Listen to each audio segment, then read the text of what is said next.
ಕ್ರಿಸ್ತನನ್ನು ಪ್ರತಿಫಲಿಸುವಂತೆ ನಿಮ್ಮ ಆತ್ಮಗಳನ್ನು ವಾಕ್ಯದಲ್ಲಿ ಬಲಪಡಿಸುವ ಅನುದಿನದ ಧ್ಯಾನ. ಇಂದಿನ ಧ್ಯಾನದ ಶೀರ್ಷಿಕೆ ಸಂಕಟವು ದೇವರ ಜ್ಞಾನವನ್ನು ಪಸರಿಸುತ್ತದೆ. ಈ ದಿನದ ದೇವರ ವಾಕ್ಯ, ಬಾಧೆಯನ್ನು ತಾಳ್ಮೆಯಿಂದ ಸಹಿಸಿಕೊಳ್ಳುವ ವಿಷಯದಲ್ಲಿ ಕರ್ತನ ಹೆಸರಿನಿಂದ ಮಾತಾಡಿದ ಪ್ರವಾದಿಗಳನ್ನೇ ಮಾದರಿ ಮಾಡಿಕೊಳ್ಳಿರಿ. ಯಾಕೋಬ 5ನೇ ಅಧ್ಯಾಯ 10ನೇ ವಚನ. ಮನುಷ್ಯಕುಮಾರನಿಗಿಂತಲೂ ಹೆಚ್ಚು ಕ್ರೂರವಾಗಿ ನಡೆಸಲ್ಪಟ್ಟವರು ಮನುಷ್ಯರ ಮಧ್ಯೆ ಯಾರೂ ಇರಲಿಲ್ಲ, ಇರುವುದಿಲ್ಲ.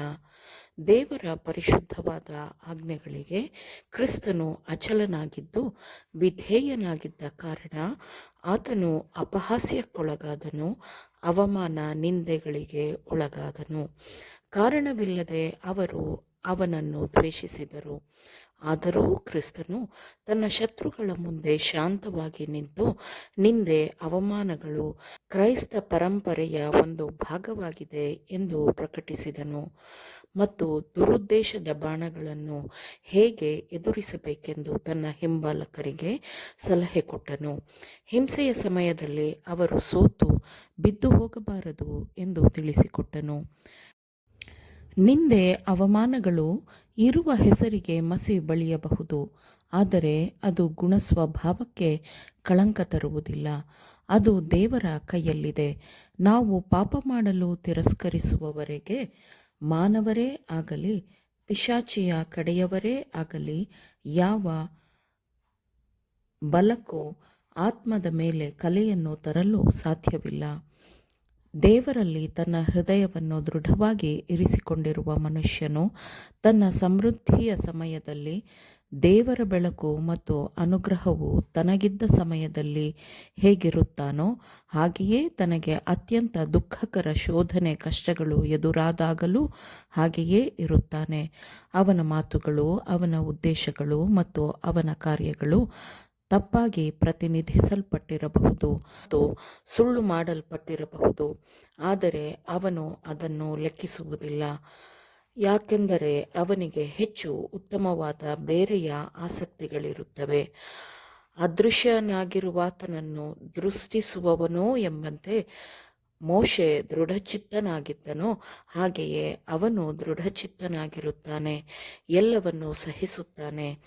ದೇವರಾದುಕೊಂಡ ಸಂದೇಶದೂತರುಗಳು ಪ್ರತಿಯೊಂದು ಕಾಲಘಟ್ಟದಲ್ಲಿಯೂ ನಿಂದನೆಗೊಳಗಾಗಿದ್ದಾರೆ ಮತ್ತು ಹಿಂಸೆಗೆ ಒಳಗಾಗಿದ್ದಾರೆ. ಆದರೆ ಅವರ ಕಷ್ಟಗಳ ಮೂಲಕ ದೇವರ ಜ್ಞಾನವು ಎಲ್ಲೆಡೆ ಹರಡುತ್ತದೆ. ಕ್ರಿಸ್ತನ ಶತ್ರುಗಳು ಸತ್ಯದ ವಿರುದ್ಧವಾಗಿ ಏನನ್ನೂ ಸಾಧಿಸಲು ಸಾಧ್ಯವಿಲ್ಲವೆಂದು ಪ್ರತಿಯೊಬ್ಬ ಕ್ರಿಸ್ತನ ಶಿಷ್ಯರು ತಿಳಿದುಕೊಂಡು ಸತ್ಯದ ಕೆಲಸಗಳನ್ನು ಕೈಗೆತ್ತಿಕೊಂಡು ಮುಂದುವರಿಸಬೇಕು.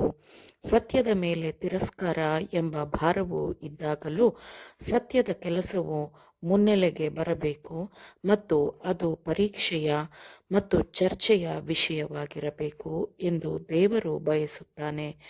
ಜನರ ಮನಸ್ಸು ಕಳವಳಗೊಳ್ಳಬೇಕು.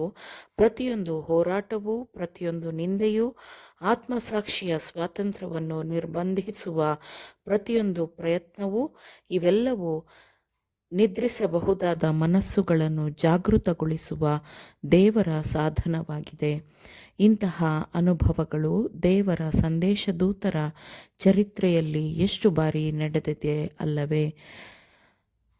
ಸಭಾಮಂದಿರದ ಮಂಡಳಿಯವರ ಪ್ರಚೋದನೆಯ ಮೇರೆಗೆ ಸ್ತೆಫನನನ್ನು ಕಲ್ಲೆಸೆದು ಕೊಲ್ಲಲಾಯಿತು. ಆದರೂ ಸುವಾರ್ತಾ ಕಾರ್ಯಕ್ಕೆ ಯಾವುದೇ ನಷ್ಟವಾಗಲಿಲ್ಲ. ಅವನ ಮುಖದಿಂದ ವೈಭವದ ಪರಲೋಕದ ಬೆಳಕು ಹೊಳೆಯಿತು.